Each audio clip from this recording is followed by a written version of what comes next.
Pastor Dustin and I are here today with my best buddy, David Vaughan, Pastor David Vaughan. Always glad to come to Florida. Good to see you, my friend. Come on, man. Guys. Like hanging out with guys. Yeah, good to have Dave.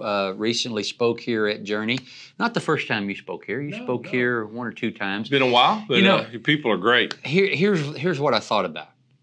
We should have done this more. We should have done this like every year. I should have come to Cincinnati. You should have come here. Should be a pulpit swap. We should have done that more, buddy. Well, they would have wanted you more than your people wanted me. That was where I didn't want to do it. So. Well, Dave was the lead pastor of Whitewater Crossing Christian Church, a great church in Cleves, Ohio, just outside of Cincinnati.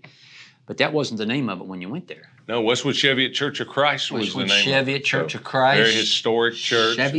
Cheviot. That's an area in western Cincinnati. It's an area on the west side. Exactly. So a little story about how he got to that. We'll get to that in a little bit.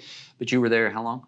Yeah, 20 years to the day. To the day, wasn't it? And it's actually my wife's idea. I said, well, I was trying to figure out when we're going to finish, It's easy to start, hard to finish. So I wanted to finish well, like you guys are doing. I love it. I've been a student of what's going on here. I happen to be an expert in this succession thing now, having lived through it, and real proud of you. Journey, you have no idea.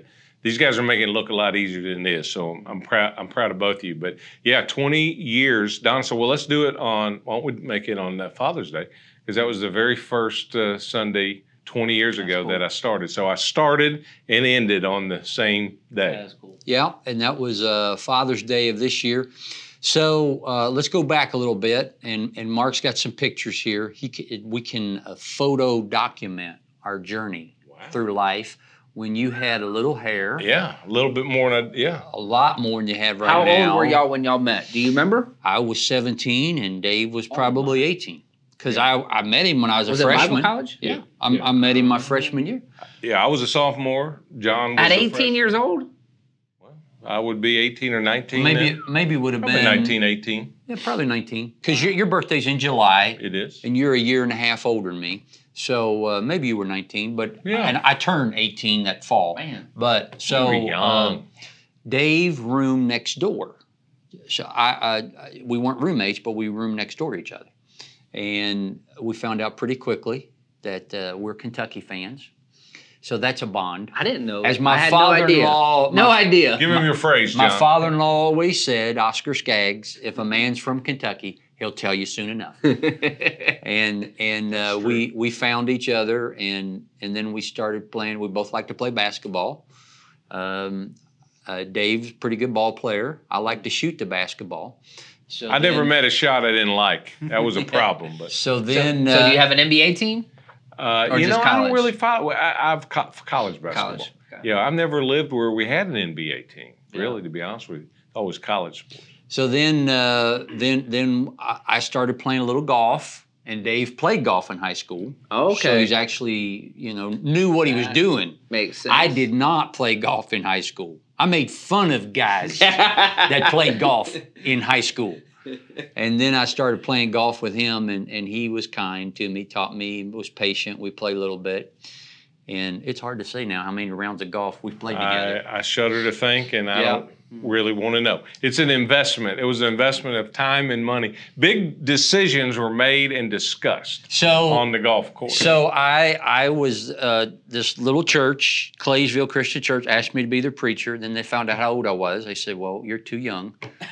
But don't say... Did they take it back? Don't say yes to anything for a month. In that month, meantime, a church, Milford Christian Church, says, hey, would you like to be our youth minister?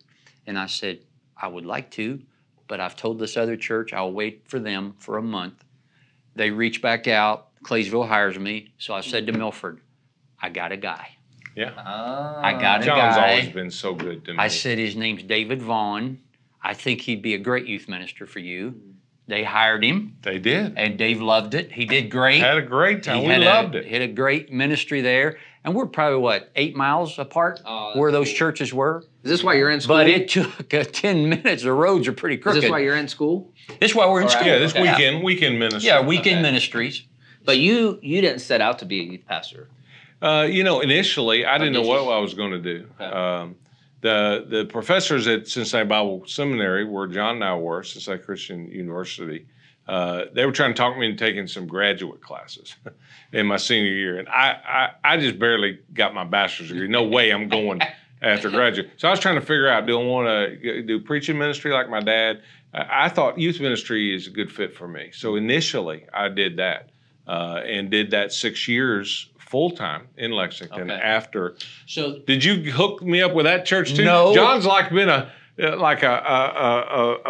behind the scenes, you know, czar. I was Vander of Blumen placement. before there was Vander Blumen. He was. He was the placement guy for me. I owe him a lot. But here's where the story turns the other way. So Dave becomes the youth pastor of a church in Lexington, Kentucky. And while he's there, he invites me to come and share a series of youth meetings where I would preach like 3 or 4 nights. And so I did. And then I moved to Mississippi. And Dave continues there. And then they have a pastoral change in the church in Lexington. And they had remembered me from being there in Lexington preaching. And so they reached out. And this is where it gets a little sticky because Dave, I wanted to be the preacher there. Yeah, thought he was going to be the preacher and there. I put my name in. And they ended up calling me, and I said, well, I'm going to have to talk to my buddy about this because you know we're like best buddies, and I don't want to. And they said, all right. So I called Dave, told him, he handled it graciously, and he said, I'll tell you this. He said, I won't be here long. I am going to go preach somewhere. So we were on the same staff. I was his boss, Dustin. That is true. For 3 months. I came in September. Best 3 months ever. And we had a good time. And then you left and went to Virginia in December of that year. I was very sad about that. And Dave was in, how long you were in Virginia? Yeah, 13 years in Virginia. 13 years. Yeah, I had preached that summer, you know, because our senior had left. And once I got a taste of preaching after 6 years, you know, youth, my heart goes out to all the children, youth people. You know, they if they're bored, they let you know. Adults, at least, they'll act like they're interested in it or not. But I decided I got to preach. So I headed back to Virginia, which was close to family. And so Chesapeake, Virginia. Chesapeake, Virginia. Okay. Tidewater On the coast. near Virginia Beach, and was there for 13 years. And John and I still stayed in touch with each other then. And we'd vacation. I'd go to your house and take my family. That's the only vacation we could afford, Dustin. I could afford to take my family to stay at his house because it was free housing, and he'd bring his family to my house. So we did that for a few years. This is days. So you were kind of bummed when he moved to Ohio. Your vacation, Canton was your vacation spot. Ohio and Virginia are different, and the Ohio River is not quite the same as the Atlantic Ocean. I can tell you right now. Well, but yes, in some ways it was a little different, but it was an upgrade to go to the Canton Church in a lot of ways. Yeah. So while I'm there, Dave and I are together, and we're playing golf as we like to do. Surprise. And I get a voicemail from a guy named Dave Meyer at Westwood Cheviot, and he said, we're looking for a pastor, not asking you, but just, do you know someone? I let Dave listen to the voicemail. After we got off the golf course, I said, you want me to call that guy? He said, call him. So I called Dave Meyer. I said, Dave Meyer, I got your guy. And I told him about Dave, and I shared that story at his retirement send-off, which was in June 19th of this year. And so I said, that worked out pretty good. That did work. And 20-year run. And I said, Dave Meyer, if you're here, you're welcome. Yeah. Oh, was he at that church? Yeah. Oh, yeah. He was an elder. He was a chairman of the elders. Yeah, he's still there. Actually, wasn't there that Sunday, though, was he? Oh, he was gone. I think he missed that Sunday. Yeah, he was in Hawaii. I think he was in Hawaii that day. So we have been in each other's lives for 42 years. 42 years. And Wow. Yeah, it really is. And we stayed close. This is before social media. I mean, there's no texting and Facebook or anything like that. So, I mean, these are relationships that survived the ups and downs of ministry. One of the messages, and we can put a link up here, Dave and I did, was on friendship. That when I think before you came. So he came down and we shared about friendship, and we shared some of this stuff then, and just, you know, how important and really just healing the relationship's been for both of us. And like I told you a couple of weeks ago, it's so good to have somebody that doesn't report to you. They're not on your payroll. They're not in awe of you, and they'll just tell you the truth, and they love you, and iron sharpens iron, and that has been so true in my life with Dave, and I hope I've been good for him. I wouldn't be where I was in Kentucky and in Ohio without John. Now, he didn't have anything to do with me going to Carolina. Yeah, I think he was praying for me to come a little farther south. I kept saying, I said, but why don't I you am come to closer. Florida? We were. I am closer than I was, but it has been great. And I think it's been great for our wives. They like each other. Yeah. That helps. Yeah, you can see some of the pictures here through the years. Dave and Donna, and Melinda and I. I mean, Melinda and Donna have been knowing each other this whole time, all 40 years of our marriage and 40 of yours. So that has been great. It has been good. Yeah, I think it's probably true for some of y'all watching. You don't realize what you have till you look back. Yeah. And then you think, wow, that was better than I thought it was. And I think that looking back, we didn't know how special it was until later on when other pastor friends were blowing up or very lonely, as you know. It's a lonely thing, man.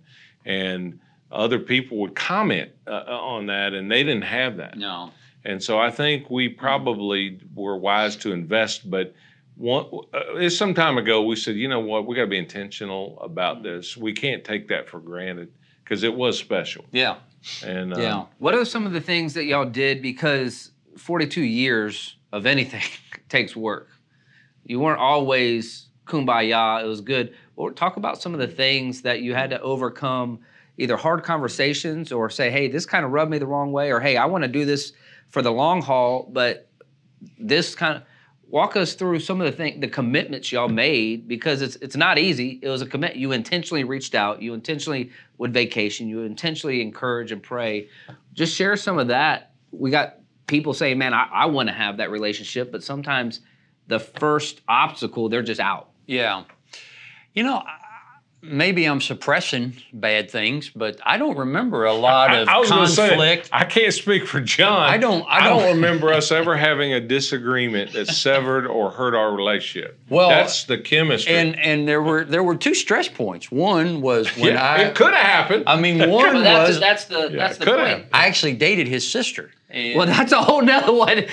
The breaking news. Now, if you're not going to break up, you're not going to break up when your sister and your so right before Melinda, I dated his sister and broke up with her because I met Melinda and I told Dave and I stayed tight through that. And then when I went if I was John, I'd have broke up with my sister too. But anyway, Jane, I hope you don't see this. I love my sister. Yeah. It broke my dad's heart. I can tell you right now. Yeah. He couldn't wait to have John in the family. Big Dave, his dad, we could do a whole episode on him. He was a special guy. He was a pastor as well. And but then the other stress point was when I went to Lexington, and I knew that Dave wanted to be there, and then yet I felt like God called me back to Kentucky, and it worked out. But those were, those weren't easy. Yeah. Those are potential. Looking back on that situation, and it may be true for some of you all, looking like you think you want something, and usually God guides you on the way, like He did with Saul. When you are on the way to do what you think God wants you to do, He'll direct you where He really wants you to do. Right. So I had been stereotyped there as the youth guy. It would have been really hard for me to transition from the youth minister after 6 years to the changes that need to be made as senior leader. And John was a perfect guy to do that. And so it freed me up to go to Virginia, which was wonderful. That door opened. And so, that could have been. But I think we've had honest, authentic communication. I feel like I've been the beneficiary more than John. Good friendships are equal. There are very few non-agenda relationships exist in this world. This is as close as I have got. But I want him to win. He wants me to win. I've stolen more sermons and ideas from John than he's stolen from me. I can tell you right now. And so the Whitewater Church owes John sermon ideas, do we? We don't let the audience know these things. When you're out like now, you can just tell it all. So true story. I had a weekend off when I was at Claysville, Melinda and I are married. We go to Lexington. I said, let's go to Dave's church because I think Dave's preaching. So I go to Dave's church. He preaches. He preached one of my sermons. It was awesome. He preached Fishing a sermon takes commitment. called Fishing takes commitment. I mean, that's been So 40 I'm years. sitting there and I'm listening to this, and Melinda's like, "Wait a minute, isn't that yours?" Wait a minute. And I said, "Yes, it is." And I said, "Hey, listen, I don't care.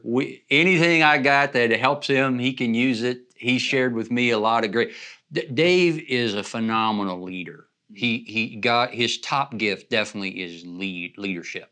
He's just God's gifted him as a leader, and I've just learned a lot how he handles situation, how he handles people. And Dave's been coaching other pastors for several years now. What, 10 years? Yeah. When did you start Yeah, this? about 10, Because I remember 12 when you years ago. started. Wow. I did. And you asked me to join you in that, and I said, I don't know if that's my lane, at least right now.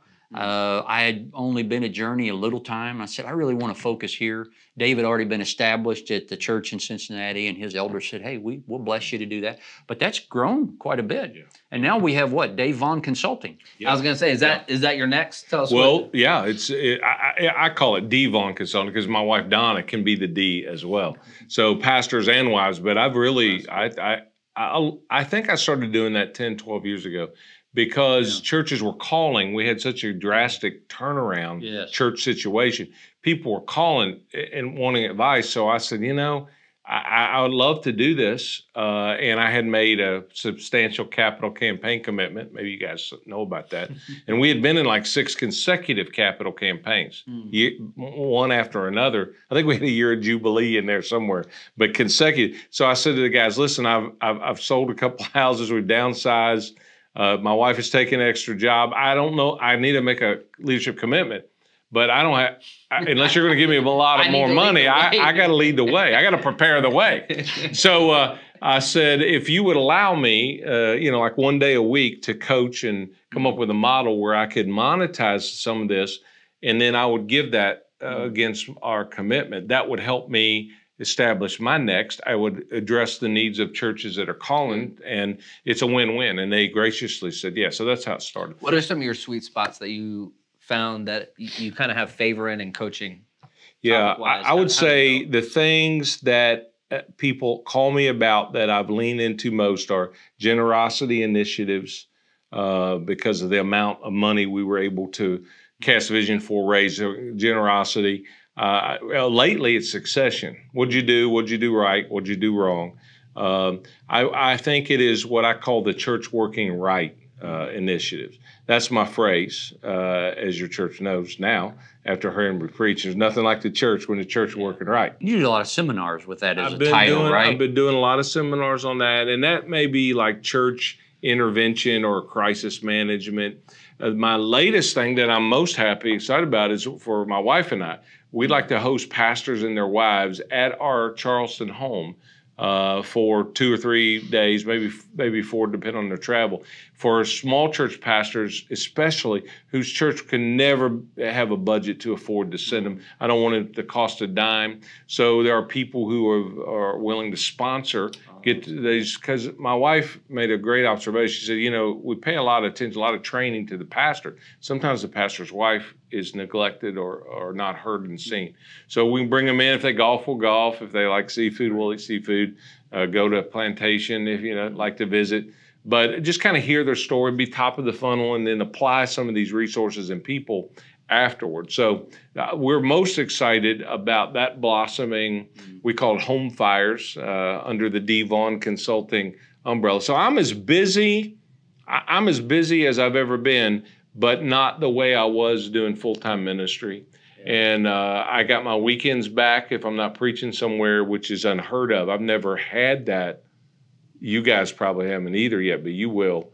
I never knew what a weekend was. I hear there's a football league that plays on Sundays. I hear about this. Football. Now, if I'm not preaching somewhere, we will go to an early church service in Somerville, Charleston, area where we are. We'll go to Cracker Barrel.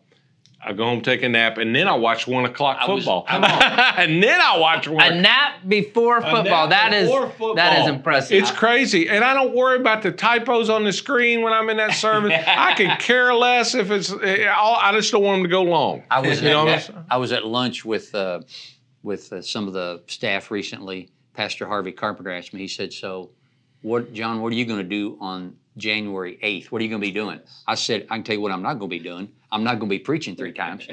Yeah, we're moving to 3 services too. Oh my! Yeah. 3 services coming up. Remember that 8:30, 10, 11:30. A good time then. Yeah. So I think it's a new chapter, new season. John is watching me, develop. I think that it's helped him. You have been obviously helping, but I think my role in him watching me has helped him transition and embrace the next from the now. We didn't plan on that happening this year as well, but both of us would go in this year. David kind of planned all along. I'm gonna go in 2022, and our original plan was I was gonna go in 2024. Mm-hmm. So it wasn't our plan to do this in the same year. But then, as we shared in the past here with our family, that God just seemed to indicate I should go this year and not wait, and it just worked out that way. Yeah. So, but that wasn't something God's that we planned. In what I'm doing now is so good, and I'm busy, but there's not the pressure. Again, some of you who are in the corporate business world, you understand this too, but I don't have to worry about any staff. Yeah. When David said, thy rod and thy staff, they comfort me. He wasn't talking about my staff, okay? But probably talking about your staff. So I don't have any staff thing. I got my weekends back. If I would have known 2 or 3 years ago what this is now, I might have even accelerated it more. Wow. Because I feel like I'm using my gifts and making a difference in multiple ministries and churches, not just one large one anymore. This is really encouraging as I'm about to step into the lead.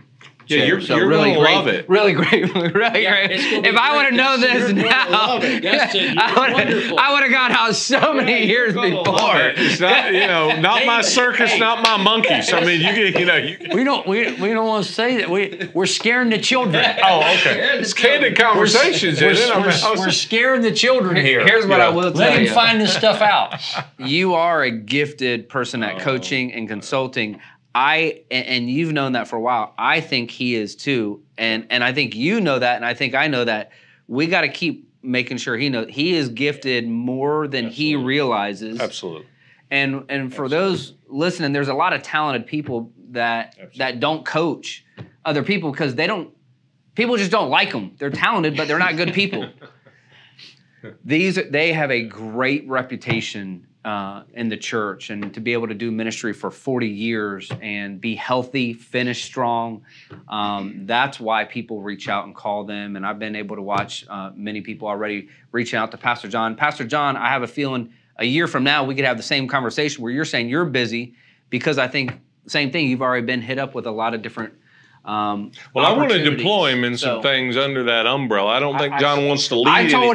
I told him no long-term contracts now. Yeah, I have several things that Hampton is so good at doing. I said to Dave, listen, I'll work for you. I don't want to lead it. You can be the boss, and I'll do whatever. Roles are reversed. The roles are reversed. For 90 days or longer than 90 days? Hopefully he'll make it past 90 days. Depends on the employee evaluation. It'll be on a contract basis. Well, we could talk a long time. I mean, Dave and I have many conversations in us, and just grateful that you could come and share with us again. Yeah.